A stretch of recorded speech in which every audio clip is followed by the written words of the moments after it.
السلام علیکم ورحمۃ اللہ وبرکاتہ۔ اللہ کرے کہ رمضان کی رحمتیں ہم سب سمیٹ سکیں۔ آج ہم انشاءاللہ دیکھیں گے رمضان و لیلۃ القدر، شب قدر کے بارے میں۔ نحمدہ ونصلی علی رسولہ الکریم، اما بعد، فاعوذ باللہ من الشیطان الرجیم، بسم اللہ الرحمن الرحیم، رب اشرح لی صدری ویسر لی امری واحلل عقدۃ من لسانی یفقہوا قولی۔ لیلۃ القدر انتہائی سعادت کی رات ہے۔ اسی رات قرآن مجید نازل ہوا جو انسانوں کی ہدایت کا ذریعہ ہے۔ لیلۃ القدر خیر من الف شہر، لیلۃ القدر 1000 مہینوں سے زیادہ بہتر ہے۔ یہ رات طلوع فجر تک سراسر سلامتی کی رات ہے۔ اس رات کی فضیلت میں پوری سورۃ القدر نازل ہوئی۔ اس رات کو تلاش کرتے ہوئے آخری عشرے کی طاق راتیں عبادت میں گزاری جاتی ہیں۔ اس رات میں جبریل علیہ السلام اور فرشتے خیر و برکت اور رحمت کے ساتھ اترتے ہیں، جو تعداد میں نہایت کثیر ہوتے ہیں، بہت زیادہ ہوتے ہیں۔ حضرت ابو ہریرہ سے روایت ہے کہ نبی صلی اللہ علیہ وسلم نے فرمایا، ان الملائکۃ تلک اللیلۃ فی الارض اکثر من عدد الحصی، بلا شبہ اس رات کو زمین میں فرشتوں کی تعداد کنکریوں کی تعداد سے بھی زیادہ ہوتی ہے۔ یعنی زمین پر جو کنکریوں کی تعداد ہے اس سے زیادہ فرشتوں کی تعداد ہوتی ہے، یعنی بہت زیادہ کثرت کے ساتھ اترتے ہیں۔ اس رات میں ایک اچھا عمل 1000 ماہ کے عمل سے بہتر ہے۔ اس کو خاص طور پر نوٹ کر لیجیے۔ اس رات میں ایک اچھا عمل، یعنی آپ تسبیح کریں، حمد کریں، اللہ کا ذکر کریں، کوئی بھی صدقہ خیرات کریں، نماز پڑھیں، تلاوت کریں، کوئی بھی اچھا کام آپ کریں عبادت کا، تو وہ عام دنوں میں کرنے سے کہیں زیادہ بہتر ہے، یعنی 1000 ماہ کے عمل سے بہتر ہے۔ حضرت انس بن مالک سے روایت ہے کہ رمضان آیا تو رسول اللہ صلی اللہ علیہ وسلم نے فرمایا، یہ مہینہ جو تم پر آیا ہے اس میں ایک ایسی رات ہے جو 1000 مہینوں سے بہتر ہے۔ جو شخص اس رات سے محروم رہا وہ ہر بھلائی سے محروم رہا۔ جو اس رات سے محروم رہا وہ ہر بھلائی سے محروم رہا۔ اس رات کی سعادت سے صرف بد نصیب کو ہی محروم کیا جاتا ہے، تو اس لیے پوری کوشش کریں کہ اپنی انرجی کو سیو کریں اس رات کی خیر و بھلائی پانے کے لیے اور اچھے اچھے کام اس میں کرنے کے لیے۔ اصل بات ٹائم مینجمنٹ کی ہے۔ وقت تو ہمارے پاس 24 گھنٹے ہی ہوتے ہیں، پھر ہم نے چناؤ کرنا ہوتا ہے کہ اس کے اندر کون سے کام ہیں جو چھوڑے جا سکتے ہیں، جن کو کٹ ڈاؤن کیا جا سکتا ہے، جن کے بغیر بھی کام چل جائے گا، اور کون سے کام ایسے ہیں جن کو لازمی کر لیا جانا چاہیے۔ تو آپ سب کچھ تو نہیں کر سکتے کیونکہ آپ انسان ہیں، آپ کی لمٹس ہیں، لیکن زیادہ امپورٹنٹ کیا ہے، واٹس موسٹ امپورٹنٹ، تو اس کو آپ لے لیجئے۔ اسی طرح عام مہینوں کے مقابلے میں رمضان کے اس مہینے میں، پھر سارے رمضان کے مقابلے میں آخری عشرے میں، پھر سارے آخری عشرے کے مقابلے میں طاق راتوں میں، اور پھر طاق راتوں میں سے خاص طور پر لیلۃ القدر۔ یعنی آہستہ آہستہ انسان بہت سی غیر ضروری چیزیں چھوڑتا چلا جاتا ہے۔ اگر دیکھا جائے تو پورا رمضان ایک ٹریننگ پیریڈ ہے جس میں انسان کو غیر اہم کو چھوڑنے کے لیے ایک تربیت دی جاتی ہے کہ وہ کس طرح اپنی آخرت پر فوکس کر لیں۔ اب ہم دیکھتے ہیں کہ سارا دن کھائے بغیر بھی گزارا ہو رہا ہے نا، سارا وقت پانی پیے بغیر بھی گزارا ہو رہا ہے، اور بہت زیادہ بہتر فیل کر رہے ہیں پہلے سے۔ اسی طرح اور کئی کام ہیں جو ہم نہیں کر رہے رمضان کی وجہ سے، تو کام چل رہا ہے۔ اس کا مطلب یہ ہے کہ بعد میں بھی بہت سی چیزیں جو ہماری زندگی میں اکٹھی ہو گئی ہیں، غیر ضروری جنک قسم کی چیزیں، ان سب کو ہم مائنس کر سکتے ہیں، اور کرنا چاہیے۔ یہی اس مہینے کا مقصد ہے۔ لیلۃ القدر کی تلاش رمضان کے آخری عشرے کی طاق راتوں میں کرنی چاہیے۔ حضرت ابن عمر کہتے ہیں کہ رمضان کے آخری عشرے میں شب قدر تلاش کرو، پھر اگر تم میں سے کوئی کمزوری دکھائے یا عاجز ہو جائے تو آخری 7 راتوں میں سستی نہ کرے۔ ایک ہفتہ جو ہے لاسٹ ویک، اس میں سستی نہ کرے۔ شب قدر کی راتوں میں قیام کرنا گناہوں کی بخشش کا باعث ہے۔ حضرت ابو ہریرہ سے مروی ہے کہ نبی صلی اللہ علیہ وسلم نے فرمایا، جو شخص ایمان اور ثواب کی نیت سے شب قدر کا قیام کرتا ہے اس کے پچھلے گناہ معاف کر دیے جاتے ہیں۔ پھر وہی بات کہ والقلب متوجہ الی اللہ، دل سارا اللہ کی طرف متوجہ ہو عبادت کرتے وقت، نہ کہ کسی کا مقابلہ یا کسی کے اوپر اپنی عبادت کی بڑائی جتانا۔ اجتماعی عبادت کی صورت میں کسی بھی قسم کے شور ہنگامے، یعنی جیسے لوگ مسجدوں میں اکٹھے ہوتے ہیں یا گھروں میں اکٹھے ہو جاتے ہیں کہ مل کے عبادت کر لیتے ہیں تاکہ اگر نیند آئے تو ایک دوسرے کو سپورٹ دیں اور جاگ سکیں، تو ایسی صورت میں اگر اکٹھے ہوں تو شور ہنگامہ، اونچی آوازوں میں باتیں نہیں کرنی چاہیے، گپ شپ نہیں ہونی چاہیے، لڑائی جھگڑے سے پرہیز کرنا چاہیے، اور پوری توجہ عبادت پر ہی رہنی چاہیے، اور ہر ایک کی اپنی اپنی رہنی چاہیے۔ ایسا نہ ہو کہ ایک دوسرے کو یاد دہانی کرانے میں ہی رات گزار دیں، کیونکہ عبادہ بن صامت سے مروی ہے رسول اللہ صلی اللہ علیہ وسلم ہمیں شب قدر کی خبر دینے کے لیے تشریف لا رہے تھے کہ دو مسلمان آپس میں جھگڑنے لگے. اس پر آپ نے فرمایا میں آیا تھا کہ تمہیں شب قدر بتا دوں، لیکن فلاں اور فلاں نے آپس میں جھگڑا کر لیا اور اس کا معین وقت مجھ سے اٹھا لیا گیا. امید ہے کہ تمہارے حق میں یہی بہتر ہوگا تاکہ تم ایک سے زیادہ راتیں عبادت کر سکو. لیکن حقیقت یہ ہے کہ آپس کے جھگڑے، فساد اور غیر ضروری چیزوں میں دلچسپی انسان کو بہت سی نیکیوں سے محروم کر دیتی ہے. شب قدر کی علامتیں. رسول اللہ صلی اللہ علیہ وسلم نے فرمایا شب قدر کی صبح کو سورج کے بلند ہونے تک اس کی شعاع نہیں ہوتی، کرنیں نہیں ہوتی، وہ ایسا ہوتا ہے جیسے تھالی. پچھلی رات کا چاند کبھی دیکھا آپ نے؟ نہیں، جب چاند غروب ہو رہا ہوتا ہے تو بالکل ایک تھال کی طرح ہوتا ہے اور اس میں سے روشنی نہیں پھوٹ رہی ہوتی جیسے فجر کے قریب آپ دیکھیں. تو اسی طرح جس رات شب قدر ہوتی ہے اگلے دن صبح سورج نکلتا ہے تو اس میں سے روشنی کی کرنیں نہیں پھوٹ رہی ہوتی، روشنی نہیں دے رہا ہوتا، یعنی سورج نظر تو آ رہا ہوتا ہے لیکن اس کی شکل مختلف ہوتی ہے، آپ اس کو آنکھ بھر کے دیکھ سکتے ہیں. حضرت ابو ہریرہ سے روایت ہے کہ ہم نے رسول اللہ صلی اللہ علیہ وسلم کے پاس شب قدر کا ذکر کیا تو آپ نے فرمایا تم میں سے کون اسے شب قدر کو یاد رکھتا ہے؟ اس میں جب چاند نکلتا ہے تو ایسا ہوتا ہے جیسے بڑے تھال کا کنارہ، یعنی اس میں چاند نصف نہیں ہوتا بلکہ اس نصف کا بھی نصف ہو چکا ہوتا ہے. کنارہ یعنی کہ بالکل باریک ہو جاتا ہے. آخری راتوں کی طرف اشارہ ہے. حضرت ابن عباس سے مروی ہے کہ رسول اللہ صلی اللہ علیہ وسلم نے فرمایا شب قدر آسان اور معتدل رات ہے جس میں نہ گرمی ہوتی ہے نہ سردی ہوتی ہے. اس صبح کا سورج اس طرح طلوع ہوتا ہے کہ اس کی سرخی مدھم ہوتی، ڈل ہوتا ہے. حضرت زر سے روایت ہے انہوں نے کہا میں نے حضرت ابی بن کعب کو یہ فرماتے ہوئے سنا. ان سے کہا گیا کہ حضرت عبداللہ بن مسعود فرماتے ہیں کہ جو آدمی سارا سال قیام کرے وہ لیلۃ القدر کو پہنچ گیا. حضرت ابی فرمانے لگے کہ اللہ کی قسم جس کے سوا کوئی معبود نہیں، وہ شب قدر رمضان میں ہے. وہ یقین کے ساتھ قسم کھاتے ہیں اللہ کی قسم بے شک میں جانتا ہوں وہ کون سی رات ہے. یہ وہی رات ہے جس میں اللہ کے رسول صلی اللہ علیہ وسلم نے ہمیں قیام کا حکم دیا تھا. اس رات کی صبح 27 تاریخ تھی اور اس کی علامت یہ تھی کہ سورج طلوع ہوا تو اس کی سفیدی میں شعاع نہ تھی. اس رات کی خاص دعا اللہم انک عفو تحب العفو فاعف عنی، اے اللہ تو معاف کرنے والا ہے، معاف کرنے کو پسند کرتا ہے، بس تو مجھے معاف کر دے. اور راوی نے حدیث ذکر کی یہاں تک کہ فرمایا آپ 4 رکعت نماز پڑھیں. یعنی طریقہ کیا ہے؟ ہر رکعت میں سورۃ فاتحہ اور کوئی اور سورت پڑھیں. جب پہلی رکعت میں قرات سے فارغ ہو جائیں تو قیام کی حالت ہی میں 15 مرتبہ یہ تسبیح پڑھیں سبحان اللہ والحمد للہ ولا الہ الا اللہ واللہ اکبر 15 ٹائمز. اب 15 ٹائمز کے لیے آپ کو یوں گننے کی اجازت نہیں، انگلیوں پر یوں. زیادہ آپ کیا کر سکتے ہیں، مثلا آپ نے ہاتھ رکھا ہوا ہے تو ایک کو گننے کے لیے ایک انگلی کو پریس کر دیں، دوسری کو دوسری، تیسری چوتھی، پانچویں، جو پڑھتے جائیں دونوں ہاتھوں سے. اور جب 2 ہاتھ ہو جائے تو پہلے پہ پھر آ جائیں تو اس سے کبھی بھی نہیں بھولیں گے آپ. بعض لوگ پڑھتے ہیں تسبیح تو پھر ان کو خلل ہو جاتا ہے، یا بعض پھر ہاتھوں پہ زیادہ اشارہ کرنے لگتے ہیں. نماز میں زیادہ حرکت نہیں کرنی چاہیے، بس یہ کہ انگلیاں پریس کر کے نمبر اپنا کاؤنٹ یاد رکھیں. پھر رکوع کریں اور رکوع میں یہی تسبیح 10 مرتبہ پڑھیں. پھر رکوع سے سر اٹھائیں تو 10 مرتبہ پڑھیں. پھر سجدے میں جائیں تو 10 مرتبہ پڑھیں. پھر سجدے سے سر اٹھائیں تو 10 مرتبہ پڑھیں. پھر سجدے میں جائیں تو 10 مرتبہ پڑھیں. پھر سجدے سے سر اٹھائیں تو کھڑا ہونے سے پہلے 10 مرتبہ پڑھیں. یہ ایک رکعت میں 75 یعنی 75 تسبیحات ہوئی. اسی طرح 4 رکعت میں پڑھیں. اگر طاقت ہو تو یہ نماز ہر روز پڑھیں.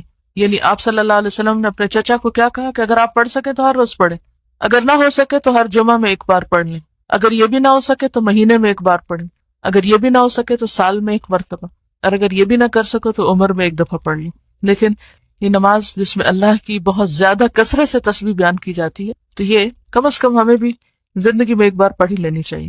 عموماً لوگ رمضان میں پڑھتے ہیں لیکن ضروری نہیں کہ رمضان ہی کو اس کے لیے مختص کر لیں. جب بھی موقع ہو، کوئی بھی چھٹی آ رہی ہو آگے چند دنوں میں تو اس میں پڑھ لیں. اس میں آپ دیکھیے کہ نماز جو ہے یہ اگر آپ غور کریں تو لوگوں پر سب سے بھاری ہوتی ہے، سب سے مشکل عبادت ہونے لگتی ہے. لوگ روزے بھی رکھ لیتے ہیں، صدقہ خیرات بھی کر لیتے ہیں، دوسروں کو کھانا بھی کھلا دیتے ہیں اور بھی نیکی کے کام کر لیتے ہیں، لیکن نماز بھاری ہوتی ہے. کیوں؟ بچوں کو بھی نماز کی عادت ڈالنا جو ہے وہ سب سے مشکل کام ہوتا ہے. یہ نماز کے لیے اٹھانا یا نماز کی طرف لانا. اس کی بنیادی وجہ یہ ہے کہ شیطان جو ہمارا کھلا دشمن ہے اس نے خود سجدے سے انکار کیا تھا، اور جب وہ ابن آدم کو سجدہ کرتے ہوئے دیکھتا ہے تو بہت زیادہ پریشان ہوتا ہے. کہتا ہے کہ میری ذلت اور رسوائی کہ میں نے جس چیز سے انکار کیا آدم نے اسی کو اختیار کر لیا. اس کے لیے بہت زیادہ جلنے کوڑنے کا مقام ہوتا ہے جب کوئی سجدہ کرتا ہے، اس سے زیادہ کوئی چیز اس کو بری نہیں لگتی. لہٰذا جب انسان نماز کا ارادہ ہی کرتا ہے تو وہ آ جاتا ہے، اور پہلے تو اٹھنے نہیں دیتا، سب سستی اور اس کو مشکل بنا کے پیش کرتا ہے. اسی لیے اللہ تعالیٰ فرماتے ہیں وَإِنَّهَا لَكَبِيرَةٌ، اور یقیناً وہ بھاری ہے، بڑی ہے، إِلَّا عَلَى الْخَاشِعِينَ، مگر خشوع اختیار کرنے والوں کے لیے، اللہ کے آگے دبنے اور عاجزی کرنے والوں کے لیے وہ بھاری نہیں ہے. ان کے لیے اللہ کے آگے جھکنا کچھ مشکل نہیں ہوتا. اور اگر دیکھا جائے تو کتنے منٹ لگتے ہیں 2 رکعت پڑھنے میں، 4 رکعت پڑھنے میں؟ اتنی دیر میں بعض اوقات لوگ بیٹھے سوچتے رہیں گے، اٹھیں گے نہیں. اور اگر اٹھ جائیں، صرف اٹھ ہی جائیں، تو آپ دیکھیں گے اتنی دیر میں نماز بھی ادا ہو جائے. پھر جو وضو ہے تو اس پر اس نے شیطان نے اپنا چیلا مقرر کر رکھا، خنزب، جو اس وقت وسوسے ڈالتا ہے اور کہتا ہے تم پاک ہی نہیں ہو، کیونکہ وہ شک ڈال دیتا ہے دل میں، تو پھر نماز میں دل ہی نہیں لگتا. جب نماز میں دل نہیں لگتا تو انسان سوچتا ہے ایسے پڑھنے کا کیا فائدہ. اور خصوصاً نوافل، فرض سے انسان پڑھ ہی لیتا تو کہتا ہے اچھا اتنی محنت بھی تم کرو اور تم پوری طرح پاک صاف بھی نہیں ہو تو پھر کیا فائدہ. اور میں نے دیکھا ہے وہ بہت سے لوگ تو نفل کوئی نہیں پڑھتے ہوتے، تم کیوں اپنے آپ کو ہلاک کرتے ہو. اور امام شافعی نے کہا ہے کہ علم کا حاصل کرنا جو ہے وہ نوافل کے ادا کرنے سے زیادہ بہتر ہے. حالانکہ ہم اتنی دیر راستے میں کھڑے ہو کے کسی سے باتیں کر لیں گے، کوئی ٹیلی فون کال اٹینڈ کر لیں گے، کوئی اور کام صفائی شروع کر دیں گے، وہ 5 منٹ جس میں 2 نفل ادا ہوتے ہیں وہ ہم کسی بھی کام میں لگا دیں گے، لیکن نفل پڑھنے کی طرف نہیں آئیں گے. تو یہ شیطان کا بہت بڑا وار ہوتا ہے، تو اس کو کٹ کرنے کی ضرورت ہے. اس بارے میں وہ ایک مشہور حدیث آپ کو شاید پہلے بھی سنائی گئی ہو، بہت ہی موٹیویشنل حدیث ہے. حضرت ابو ہریرہ کہتے ہیں کہ ایک قبیلے کے 2 لوگ ایک ہی دن مسلمان ہوئے اور دونوں جہاد میں چلے گئے. ان میں سے ایک شہید ہو گیا، دوسرا 1 سال کے بعد فوت ہوا. تو حضرت طلحہ نے دیکھا کہ جو شخص سال بعد فوت ہوا ہے، شہید نہیں ہوا، وہ جنت میں شہید سے پہلے داخل ہو رہا ہے. تو اس کو بڑی فکر ہوئی کہ یہ کیا معاملہ ہے. تو نبی صلی اللہ علیہ وسلم کے پاس آیا تو آپ نے فرمایا کہ کیا تم نے نہیں دیکھا کہ اس شخص نے 1 سال میں 1 ماہ کے روزے بھی رکھے اور 6000 سے زائد نماز کی رکعتیں بھی ادا کی، تو یقیناً اس کا درجہ شہید سے آگے ہو گیا. کیونکہ شہداء اور صالحین پہ وہ صالحین میں شمار ہو گئے نا، تو صالحین میں شمار ہونے کے لیے بہترین چیز کیا ہے؟ نماز. اور جنت میں درجے ہیں، اور انسان کا درجہ ہر سجدے پر یعنی ہر رکعت پر 1 درجہ بڑھ جاتا ہے. کس کو کتنے اونچی جگہ پر گھر ملے گا، کتنا بلند مقام ہوگا، جتنا قرآن یاد ہوگا اور جتنے نماز کے رکعتیں زیادہ ہوں گی. تو جس کا جی چاہے اتنی ہی رکعتیں بڑھا لے. تو اس میں ہمیں بخل نہیں کرنا چاہیے، صرف اپنے آپ کو سمجھانے کی ضرورت ہے کہ آخر کتنی دیر لگ جائے گی. ایک کہتی ہے کہ میں نے ایک دن اندازہ کیا کہ کتنی دیر آخر اس سارے کام کو لگتی ہے. 2.5 منٹ لگتے ہیں آرام سے وضو کرنے میں اگر شیطان اس میں بہت وسوسہ نہ ڈالے، اور 5 منٹ لگتے ہیں آرام سے 2 رکعت ادا کرنے میں جس میں انسان قل ہو اللہ پڑھ لے، اور اگر کوئی اور بھی چھوٹی موٹی صورت ادا کر لے تو چند سیکنڈز کا فرق پڑے گا. لیکن جو دولت آپ کو نصیب ہوگی سکون کی اور اطمینان کی، کتنے ہی مسائل اور کتنی ہی فکریں اور غم اور ہم پالے رکھتے ہیں ہم، لیکن اٹھ کے اللہ سے نہیں مدد حاصل کرتے. تو اللہ تعالیٰ کیا فرماتے ہیں؟ وَاسْتَعِینُوا بِالصَّبْرِ وَالصَّلَاةِ، مدد مانگو صبر اور صلاۃ کے ساتھ. اور اللہ تعالیٰ سنتا ہے. سب سے زیادہ انسان جو اللہ کے قریب ہوتا ہے وہ سجدے کی حالت میں ہوتا ہے. وَاسْجُدْ وَاقْتَرِبْ، اور جب آپ سجدہ کریں تو اللہ کے قرب کو محسوس کیا کرو کہ میں یہاں اللہ کے قریب ترین ہوں اب. اور پھر سجدے کی حالت میں دعائیں بھی قبول ہوتی. مثلا صبح کے 2 رکعتیں جو ہیں نوافل اشراق کے یا چاشت کے، وہ اگر انسان ادا کر لیتا سارے دن کے لیے اس کو کافی ہو جاتا، سارے کام اس کے سنور جاتے، دن بھر میں برکت ہو جاتی. لیکن وہ 5 منٹ نکالنا ہمارے لیے بھاری ہوتا ہے، صرف شیطان کا وسوسہ ہوتا. ٹھیک ہے اگر گھر میں آپ کو موقع نہیں ملا، یہاں آتے ہوئے راستے میں پڑھ لیے. اور جو لوگ تھوڑی دیر بھی پہلے کلاس سے آ جاتے ہیں وہ کلاس روم میں آ کے ادھر ادھر بیٹھ کے انتظار کرنے کے لیے سیدھے مسجد جایا کریں. آپ لوگ خوش قسمت ہیں کہ آپ کے لیے صاف ستھری مسجد ہر وقت حاضر رہتی ہے. کوئی اس کا دروازہ ایسا نہیں کہ جو بند ہو کہ آپ اندر نہیں جا سکتے. جب آپ کا جی چاہے جائیں. اور اللہ کے محبوب بندوں کا دل کہاں اٹکا ہوا ہوتا ہے اس سے، کیونکہ ہمارے ہم اور فکریں اور غم تو کبھی ختم ہونے کا نام ہی نہیں لیں گے. یہ تو زندگی کے ساتھ ہے، کیونکہ زندگی ہے امتحان. ہمارے بچے جو اسکولوں میں جاتے ہیں وہ اگر کہیں تو جمعہ پڑھتے ہی نہیں ہے، اور اگر کہیں جمعہ ہے بھی تو وہ بس ایک کھیل ہی ہے، وہ کیونکہ کوئی عالم تو نہیں ہوتا خطبہ دینے کے لیے، وہ خود ہی کچھ نہ کچھ کر رہے ہوتے ہیں. تو وہ جو جمعے کی روح ہے، اسپرٹ، وہ نہیں حاصل ہوتی. جمعے کی جو اسپرٹ ہے وہ یہ کہ مسلمانوں کا اجتماع ہے، جمع ہونا ہے اور اکٹھے مل کر اللہ کی عبادت کرنا ہے. تو اس کے لیے کوشش ہونی چاہیے کہ سمر میں خاص طور پر بچوں کو اگر باپ نہیں بھی لے جا پاتے تو خود تاکید کے ساتھ انہیں مسجد ضرور پہنچائیں. نماز کے مسائل. ممنوع اوقات میں ایسی نفل نماز نہ پڑھے جس کا سبب نہ ہو. ممنوع اوقات کون سے؟ جب صبح سورج نکل رہا ہو اندر باہر ہو، جب سورج ڈھل رہا ہو یعنی ظہر سے تھوڑی دیر پہلے، اور مغرب کے وقت جب سورج غروب ہو رہا ہو۔ ان اوقات میں سبب کے بغیر نفل نہ پڑے۔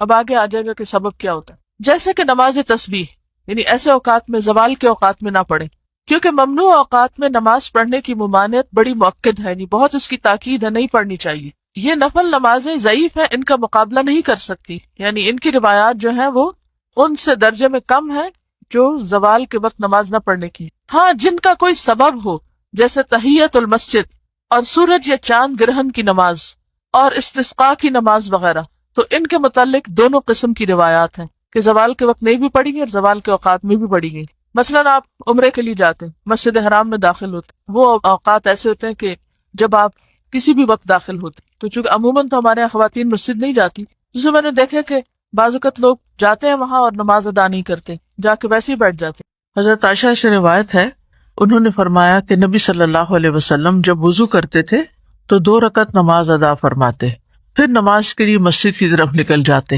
یعنی گھر میں وضو فرماتے، 2 رکعت پڑھتے، پھر مسجد جاتے۔ تو یہ وضو کے نفل جو ہیں یہ کیا کہلاتے ہیں؟ تحیت الوضو۔ اسی طرح ہر اذان اور اقامت کے درمیان ایک نماز ہے۔ عبداللہ بن مغفل رضی اللہ عنہ سے روایت ہے، وہ کہتے ہیں کہ اللہ کے نبی صلی اللہ علیہ وسلم نے 3 بار فرمایا ہر 2 اذانوں کے درمیان نماز ہے، تیسری بار فرمایا جو کوئی چاہے پڑھ لے۔ تو اسی لیے آپ دیکھیں کہ مغرب کی اذان ہوتی ہے جیسے حرم میں یا مسجد نبوی میں، تو لوگ فرض سے پہلے 2 رکعتیں ادا کر لیتے ہیں، اسی طرح عشاء سے پہلے بھی۔ تو یہ 2 اذانوں کے بیچ کی نماز ہے، یعنی یہ کوئی سنت مؤکدہ نہیں ہے، ٹھیک ہے۔ اسی طرح حضرت علی رضی اللہ عنہ سے روایت ہے کہ نبی صلی اللہ علیہ وسلم اقامت کے وقت 2 رکعت نماز پڑھتے تھے، یعنی جب جماعت کھڑی ہونے لگتی تھی۔ پھر اسی طرح عبداللہ بن زبیر سے مروی ہے، یعنی مرفوعاً، کہ کوئی بھی جو فرض نماز ہے مگر اس سے پہلے کم از کم 2 رکعت نفل نماز ہے، ٹھیک ہے، خصوصاً یعنی مردوں کے لیے اذان اور اقامت کے بیچ میں، اگر وہ مسجد میں ہیں یا ایون گھر پہ ہیں۔ اب گھر پہ اگر وضو کیا ہے اور 2 رکعت پڑھی جا رہی ہے اذان کے بعد، تو اس میں اس کی بھی نیت کی جا سکتی ہے کہ یہ نماز سے پہلے کی تحیت اور وضو کے علاوہ۔ اس کے علاوہ ایک اور نماز ہے، وہ چاشت کی نماز ہے۔ حضرت علی رضی اللہ عنہ سے روایت ہے کہ رسول اللہ صلی اللہ علیہ وسلم ضحیٰ کی نماز ادا کیا کرتے تھے۔ اس کو صلاۃ الضحیٰ بھی کہا جاتا ہے، اردو میں چاشت کہتے ہیں، اور اوابین بھی کہا جاتا ہے، صلاۃ الاوابین، کبھی نام سنا ہے؟ رسول اللہ صلی اللہ علیہ وسلم نے فرمایا ضحیٰ کی نماز کی حفاظت وہی کرتا ہے جو اواب ہو، اور یہی اوابین کی نماز ہے۔ اواب کون ہوتا ہے؟ جو بار بار اللہ کی طرف پلٹ کے جاتا ہے۔ ایک انابت بھی ہوتی ہے۔ انابت کیا ہوتی؟ کسی بھی موقع پر اللہ کی طرف رجوع کرنا۔ ایک توبہ ہوتی ہے۔ توبہ کا مطلب بھی کیا ہوتا ہے؟ پلٹنا۔ توبہ میں بھی انسان اللہ کی طرف پلٹتا ہے، لیکن توبہ کب ہوتی ہے؟ جب انسان کوئی گناہ کرتا ہے، ٹھیک ہے۔ اچھا، انابت کیا ہوتی ہے؟ کہ انسان سے کوئی غلطی ہو جائے تب بھی، کوئی مسئلہ درپیش ہو تب بھی، کوئی خوشی کا موقع ہو تب بھی، ہر موقع پر کس کی طرف پلٹنا؟ اللہ کی طرف۔ اور یہ اللہ تعالیٰ کے مقرب بندوں کی صفت ہوتی ہے۔ وَجَاءَ بِقَلْبٍ مُنِیب، اسی سے لفظ منیب ہے۔ قرآن مجید میں مختلف پیغمبروں کی صفت بتائی گئی ہے کہ ان کے اندر انابت تھی۔ تو انابت ایک بڑی ہی خوبصورت صفت ہے جس میں انسان کا اللہ تعالیٰ کے ساتھ تعلق واضح ہوتا ہے کہ انسان اللہ تعالیٰ کے ساتھ کتنا تعلق رکھتا ہے، یہ کس درجے کا تعلق رکھتا ہے۔ مثلاً آپ چل رہے تھے، آپ کو ٹھوکر لگی، آپ کے منہ سے کیا نکلنا چاہیے؟ آپ کے دل میں کیا آنا چاہیے؟ عام طور پہ کیا ہوتا ہے؟ ذرا غور کیجئے گا، آپ اپنا جائزہ لیجئے گا، پھر اپنے آپ کو نمبر دیجئے گا کہ آپ کس درجے پر ہیں۔ یہ وہ اوقات ہوتے ہیں جب ہم سوچ سمجھ کے ایکشن نہیں کرتے، یہ ہمارے ریئیکشن جو ہوتے ہیں یہ بہت نیچرل ہوتے ہیں، ایک دم منہ سے نکلتا ہے۔ کیا نکلتا ہے منہ سے اس وقت؟ اگر قدرتی طور پر یا اللہ، یا رب، یا رحمان، ایک دم اللہ کا نام نکلا ہے، تو اس کا مطلب ہے کہ آپ شعوری طور پر بھی اللہ کی طرف پلٹنے والے ہیں ہر حال میں۔ اسی طرح آپ خوشی کی خبر سنتے ہیں تو آپ فوراً سجدے میں چلے جاتے ہیں، آپ منیب ہیں، آپ کے اندر انابت ہے۔ اسی طرح کوئی غم کی خبر سنتے ہیں، کوئی دکھ آپ کو پہنچتا ہے، کوئی خیال آپ کو بار بار پریشان کرتا ہے، تو آپ ہر تھوڑی دیر کے بعد پلٹتے ہیں کس کی طرف؟ اللہ کی طرف۔ تو یہ انابت ہے، ٹھیک ہے۔ اسی طرح اواب بھی ہے۔ اواب بھی بہت زیادہ اللہ کی طرف رجوع کرنے والا انسان ہوتا ہے، بہت زیادہ پلٹ کر جانے والا، ہر موقع کی مناسبت سے اللہ ہی کی طرف پلٹنا. تو اوابین کی نماز کیوں کہا گیا اس کو؟ آپ صبح اٹھے، سحری کے وقت تہجد پڑھی، فجر پڑھی، پھر آپ کچھ کام کاج کیے، اتنے میں سورج نکل آیا، اشراق پڑھی، پھر آپ تھوڑی دیر کے بعد جب زوال ہونے سے کچھ دیر پہلے یا درمیان کے مڈ ڈے میں پھر نماز پڑھ لی، پھر ظہر کی نماز پڑھ لی، پھر عصر پڑھ لی. تو اب یہ اہتمام کون کر رہا ہے؟ بار بار مصلی کی طرف جا رہے، بار بار مصلی کی طرف جا رہے. انابت اور اواب میں فرق ہی ہے. اواب جو ہے وہ یعنی کہ نیکی کے ارادے سے اس طرف بار بار جا رہا ہے. انابت میں یہ ہے کہ گناہ ہو گیا تب بھی پلٹ رہا ہے اللہ کی طرف، غم آیا، کوئی تکلیف آئی تب بھی پلٹ رہا ہے، بار بار اللہ کی طرف جا رہا ہے. تو یہ اوابین کی نماز ہے کہ وہ دن کے ایسے وقت میں جب خوب دھوپ چمک چکی ہوتی ہے، وہ اپنے کاموں میں سے وقت نکال کر پھر نماز پڑھ لیتے ہیں. یعنی ان کو نماز پڑھنے کا بہت شوق ہوتا ہے، وہ بار بار مصلی کی طرف جاتے ہیں. رسول اللہ صلی اللہ علیہ وسلم نے فرمایا، تمہارا رب فرماتا ہے، اے ابن آدم، کیا تم اس بات سے عاجز آ گئے کہ تم دن کے ابتدائی حصے میں 4 رکعتیں پڑھو اور میں ان کے بدلے میں تمہارے دن کے آخر تک تمہاری کفایت کروں. یعنی یہ 4 رکعتیں جو ہیں اوابین کی، یہ بڑی ہی قیمتی رکعتیں ہیں. اس سے انسان اپنے سارے معاملات اللہ تعالیٰ کے سپرد کر دیتا ہے. پھر ضحیٰ کی 4 رکعت اور ظہر سے پہلے 4 رکعت پڑھنے کی فضیلت بھی آتی ہے. نبی صلی اللہ علیہ وسلم نے فرمایا، جس نے ضحیٰ کی 4 رکعت اور ظہر سے پہلے 4 رکعت پڑھی، اس کے لیے جنت میں گھر بنا دیا جائے گا. پھر اسی طرح مغرب اور عشاء کے درمیان بھی نوافل ہوتے ہیں. حضرت انس رضی اللہ عنہ اللہ عز و جل کے اس فرمان کانوا قلیلا من اللیل ما یہجعون، یہ لوگ رات میں کم سوتے تھے، اس کی تفسیر میں فرمایا کہ صحابہ مغرب اور عشاء کے درمیان نماز پڑھا کرتے تھے. ڈاکٹر فرحت ہاشمی صاحبہ کے مستند بیانات سننے کے لیے ہمارے چینل قرآنک پلس کو سبسکرائب کریں. یہاں قرآن و حدیث کی روشنی میں حقیقی رہنمائی اور روحانی ترقی کے خزانے ملیں گے. ابھی جڑیں اور دین کو گہرائی سے سمجھیں.